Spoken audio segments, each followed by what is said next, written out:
They laughed when I told them I wanted to start a design firm. Not behind my back, no. They laughed in front of me. I remember every smirk, every eye roll, every snide little joke tossed around like I wasn't sitting right there at the break room table. "Sure, Adam," one of them snorted, "and I'll be the next Steve Jobs." I smiled through it, pretending it didn't sting, but it did. I was 28, working as a junior graphic designer at a mid-sized agency that thought it was bigger than it was. Everyone there was comfortable, too comfortable, and I wasn't. My ideas were dismissed as too ambitious. My attempts to innovate shot down for being not within the scope of client expectations. I wasn't difficult. I was just different. I saw a future where brands didn't just sell products. They told stories, where marketing wasn't about colors and logos, but connection. Nobody cared, not Paul, my creative director, who called my vision idealistic nonsense, not Nina, who always managed to say something condescending with a smile, and definitely not Tim, who loved reminding me how little experience I had compared to him, despite being only 3 years older. But I stayed quiet, took the feedback, made the edits, showed up early and left late. I wasn't building a resume, I was studying. Every bad brief taught me how to write a better one. Every failed pitch showed me what clients actually wanted. I wasn't just doing the job, I was reverse engineering the system. The tipping point came during a quarterly team review. Paul stood at the front of the room, praising consistent contributors. My name wasn't mentioned once. Then, in front of the entire department, he added, "And Adam, don't get discouraged. Not everyone's meant to lead." Laughter followed, some nervous, some real. I sat there, jaw tight, telling myself it didn't matter, but it did. That night, I opened my laptop and started sketching out my own agency. Not just a dream, a plan, the kind that keeps you awake with excitement and dread. I named it Emberline Creative. No investors, no co-founders, just me, a second-hand laptop, and a list of every mistake my bosses had ever made. At first, I kept it quiet, still working full-time, still smiling through meetings. But every evening, I worked on Emberline. I built the website, created branding packages, pitched on freelance forums, landed my first $300 project from a startup in Ohio, then another reel for $500. By the end of that year, I'd made just under $9,000 in side work. Not life-changing, but it felt like proof. Proof that maybe, just maybe, I wasn't delusional. When I finally resigned, Paul smirked. "Going freelance, huh? Well, good luck with that. Most people come crawling back." I didn't reply. Just shook his hand, walked out, and drove home in silence. I didn't have a roadmap, no guarantees, just a stubborn refusal to spend the next 30 years being overlooked by people who didn't even understand the future. The first 6 months were brutal. Some weeks I had 0 projects. I ate canned soup, skipped dinners out, canceled Netflix, but I kept showing up, redesigned my site, doubled down on cold emailing. Slowly, it worked. A cosmetics brand reached out, then a restaurant chain, then a clothing line that wanted someone who actually understands Gen Z. That someone was me. By the 2-year mark, Emberline wasn't a side hustle. It was an agency. A lean, remote-first, forward-thinking creative house with clients in 5 states. I hired my first employee, then my second. I started hearing from old colleagues. "Hey man, looks like things are going well. We should catch up sometime." I replied politely, but didn't forget who they were when it counted. And then came the call that changed everything. A mid-size agency wanted to partner on a campaign, needed someone nimble, fresh. I recognized the name instantly. Brixton & Cobras, my former employer, the same company that told me I wasn't leadership material. That mocked me for dreaming bigger. Apparently, they'd lost 3 major accounts and were desperate for a creative injection. I scheduled the pitch meeting, wore my best blazer, walked into that conference room and shook hands with Paul, Nina, and Tim, all of them still there, older, somehow smaller. Paul blinked when he saw me. Adam, I smiled. It's Emberline now. I'll be leading the campaign strategy. The meeting was surreal. They presented outdated templates, lazy taglines, recycled pitches. I stayed professional, took notes, asked smart questions, and when it was my turn to present, I showed them exactly what they had missed. A storytelling framework, real-time, social rollouts, branded experience zones. They nodded, wrote things down, looked impressed.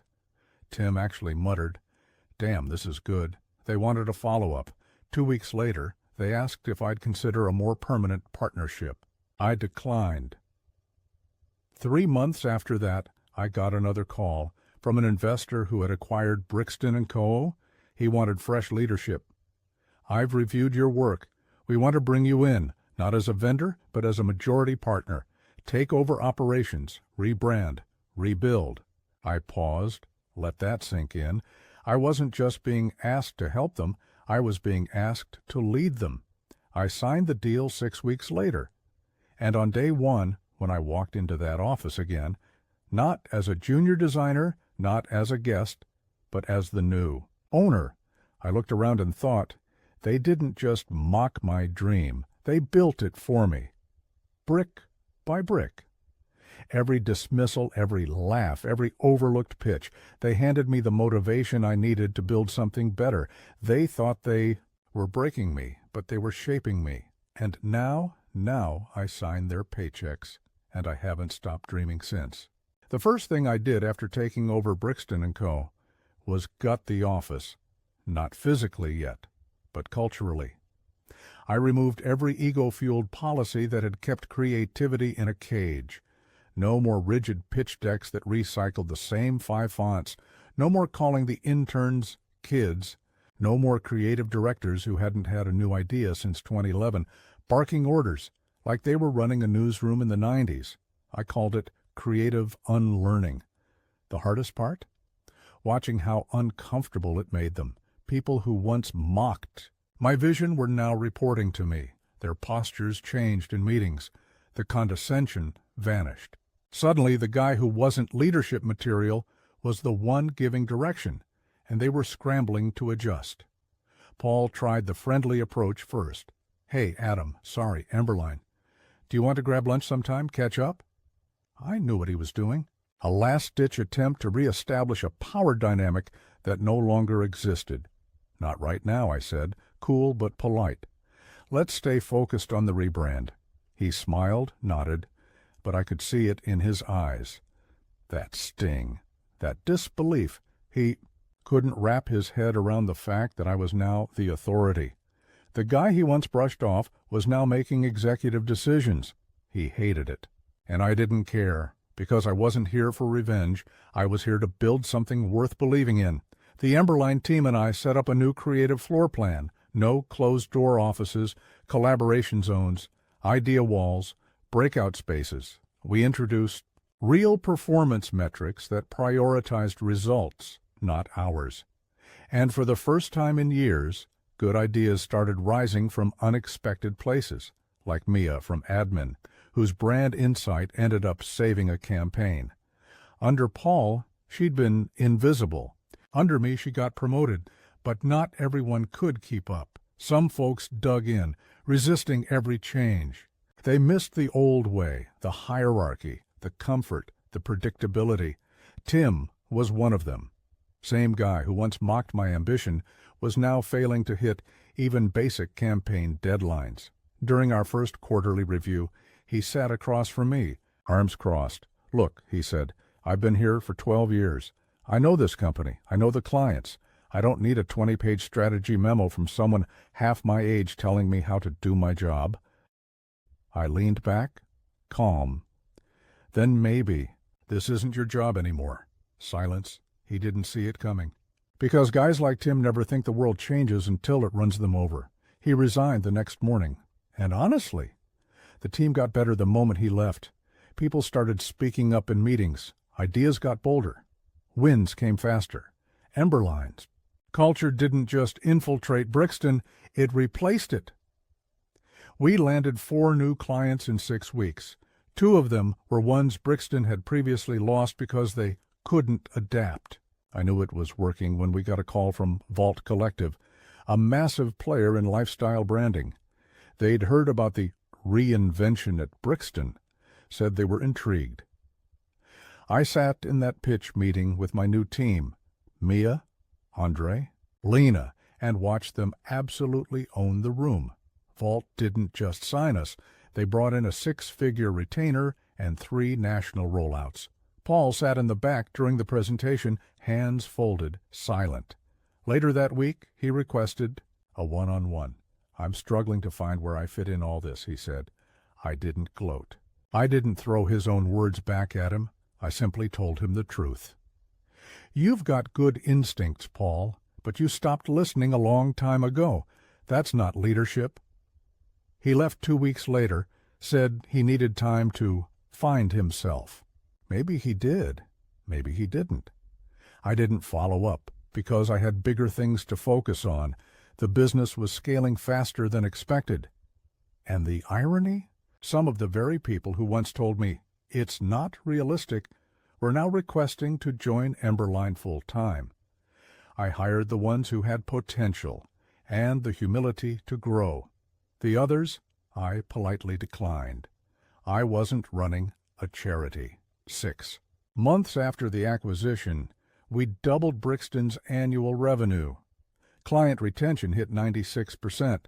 The agency that once laughed at my vision was now the face of it. We weren't just winning back respect, we were setting a new standard. And then came the email from Inc. magazine. They were doing a feature on creative agency reinventions, wanted to profile Emberline's takeover of Brixton. An underdog.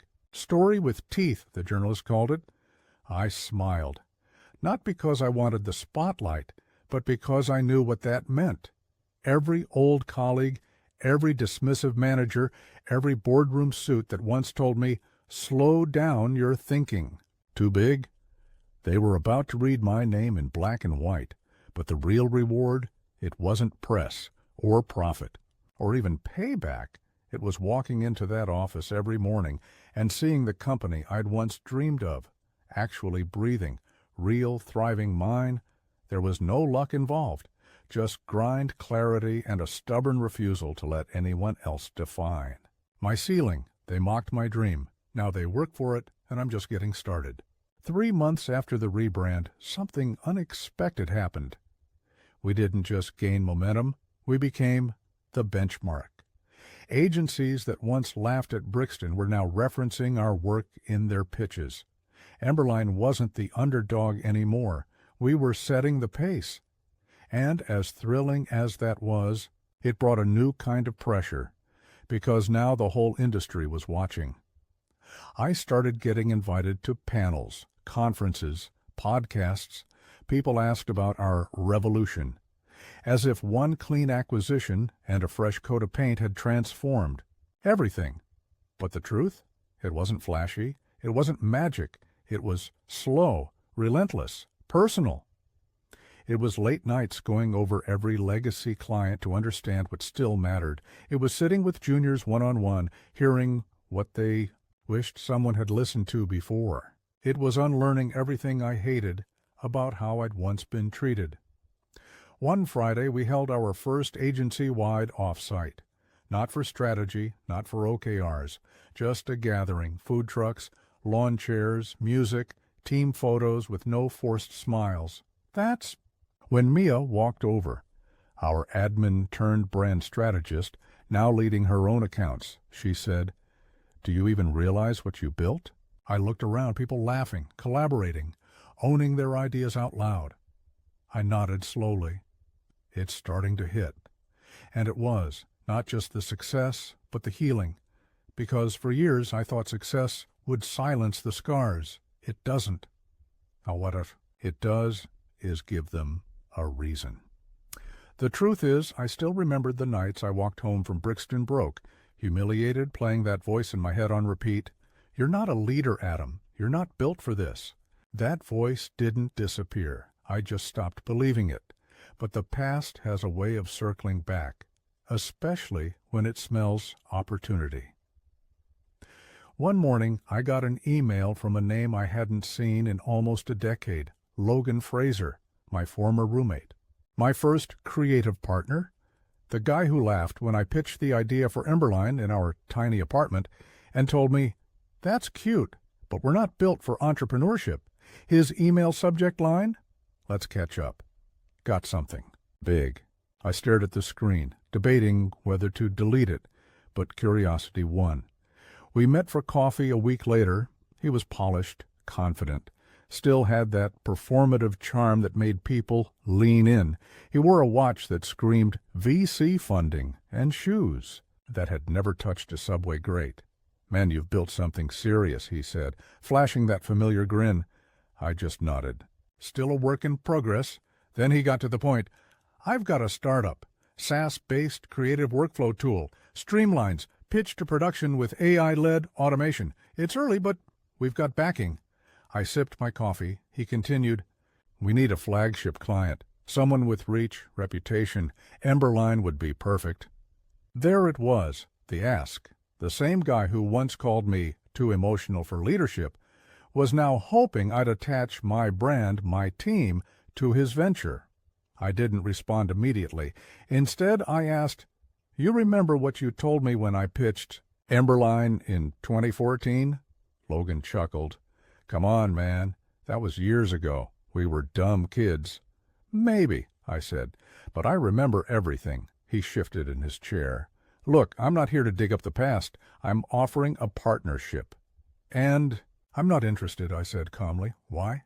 "Because you didn't believe in the work before it was profitable, and I don't trust people who only show up when it's convenient." His smile faded. "You're seriously going to hold a grudge over something that long ago?" "It's not a grudge. It's a memory, and memories shape trust." I stood up, shook his hand, and walked out. That night, I sat on my balcony, city lights stretching like a circuit board beneath me. I thought about all the doors that had closed over the years, and how many of them tried to open again once success came knocking. The truth is, you don't owe anyone your growth, especially not the people who once laughed at your starting line. And the older I got, the more I realized, loyalty isn't built on history. It's built on respect. Respect for the struggle, for the hours no one saw, for the grit it took to keep going when no one clapped. The next day, Logan sent a follow-up email. Polite, professional. I didn't respond because silence speaks too, and I was done wasting my words on people who only valued the destination, not the journey.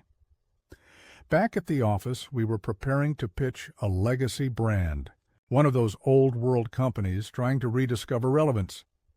10 agencies were invited to compete, including 2 I'd applied to years ago and never heard back from. The full circle moment wasn't lost on me, neither was the pressure. But pressure is just a measure of belief, and I believed in my team. We built a pitch rooted in story, emotion, identity, no jargon, no gimmicks, just people, first ideas backed by substance. When we finished the presentation, the CEO of the legacy brand leaned back and said, "This doesn't sound like an ad agency. It sounds like a movement. We got the contract, biggest one yet." That night, I ordered pizza for the whole office. No speeches, no posturing, just a note taped to the box. "You believed, you built.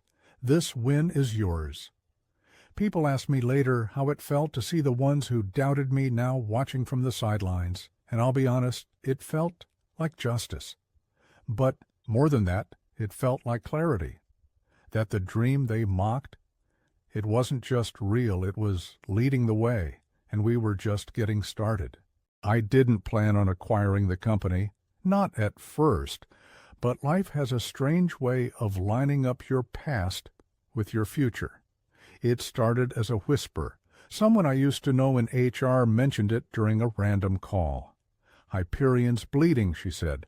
"People are leaving. Clients, too. It's not the same place anymore. I remember standing there in my office, holding the phone and just smiling to myself. Hyperion, the same agency that once told me flat out that I didn't have the polish for their clients. The same office where I gave the best pitch of my life and walked out with a rejection email 2 hours later. But now they were desperate, hollowed out from the inside. No leadership, no loyalty, no soul. I didn't gloat. I didn't even tell anyone. I just listened. And then a week later, I got an email from a private equity firm that owned part of Hyperion. They were exploring options for strategic partnership or acquisition. They wanted to know, would I be open to a discussion? I read that line over and over. They wanted me. Emberline, the company I built from a forgotten storage room, had become a name they couldn't ignore. I didn't reply right away, not because I was unsure, but because I needed to feel that moment. I needed to remember the way they looked at me years ago, how small they made me feel. So I took a walk, cleared my head. Then I came back to my desk and typed 2 words, "Let's talk." The meeting happened in a sleek glass-walled conference room downtown. 2 of Hyperion's senior partners, 1 analyst, and me. They tried to play it cool, talked about synergy, mutual goals, new energy. But I saw the desperation behind their buzzwords. They weren't inviting me into something. They were asking me to save it. I walked out of that meeting with every card in my hand, and when the deal closed 3 weeks later, Emberline officially acquired Hyperion, assets, clients, the works. We didn't take their name. We didn't keep their slogans. We kept what mattered and rebuilt what didn't. Walking into their old office as the new owner was surreal. People stared like they'd seen a ghost. Some avoided eye contact, but one face stood out. Derek. He used to be an associate creative back when I applied. Never rude, but silent. A bystander. Now he was packing his desk. I asked him if he was staying. He looked shocked. "I thought you were cleaning house," he said. I shook my head. "I'm building one. Are you in or out?" He nodded. That was enough, and so the reset began.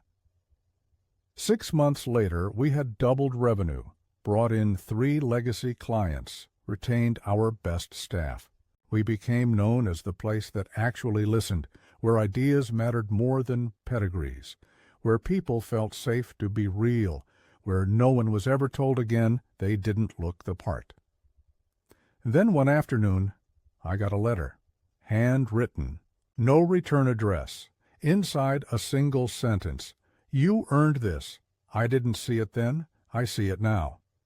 I didn't need a signature. I recognized the handwriting. It was her. The creative director who once dismissed me like I was invisible. She didn't apologize, but she didn't need to. The letter said enough. That's when I realized I never wanted revenge. I wanted proof. Proof that I wasn't crazy. That what I believed in, hard work, loyalty, people, actually mattered. And now I had that proof every day in the way our team showed up, proud of what we were building. One day, a young designer walked into my office, nervous. She was maybe 24, fresh out of college. "I just wanted to say," she said, "this place, it's different. It's the first time I've felt like my ideas matter." I thanked her, told her to keep speaking up, and after she left, I just sat there for a while, letting those words sink in. That's the dream, not the corner office, not the big client, but creating a place I once needed, a place where no one gets laughed out of the room for dreaming big. And then it happened. Hyperion, what remained of it, made one final move, a buyout offer wrapped in flattery. "You've built something special," they said. "We'd love to integrate Emberline under our parent brand." I didn't respond. I didn't need to. They wanted the name, the spark, the soul, but they had already sold it off piece by piece when they let people like me walk away. So I hit delete. No reply. Months later, we won their biggest client. Not with flash, not with gimmicks, just with the same quiet integrity they once mocked. Word got around. The old clients kept calling. Their talent started applying to us. The ones who stayed with Hyperion? They saw what real leadership looked like from across the street. And the people who once laughed, they work for me now. That's not a punchline. That's just the truth. The truth I built one late night, one rejection, one crazy idea at a time. And if you ask me if it was worth it, every damn second. Because in the end, they didn't kill the dream. They fueled it.